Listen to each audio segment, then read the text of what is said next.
Hello, my name is Bobby Seagull, maths teacher, TV presenter and ambassador for National Numeracy. I'm here to announce the exciting results of the National Numeracy Day Number Heroes competition.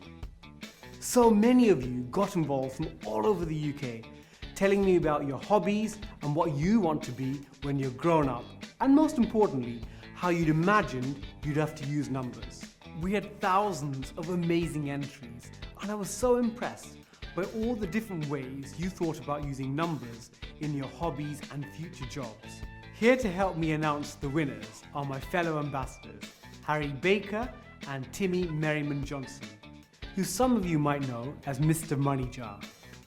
Guys, do you think you could help me with the drum roll? Do you have anything bigger than that?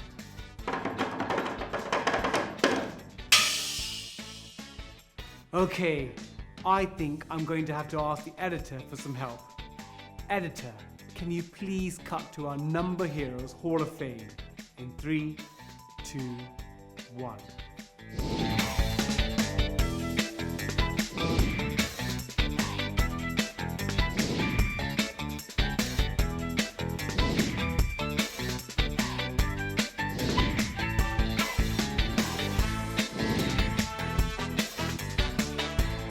Congratulations to all our winners. I loved seeing your fantastic drawings that imagined all the wonderful ways you'd use numbers. Well done to everyone who took part. You're all number heroes to me.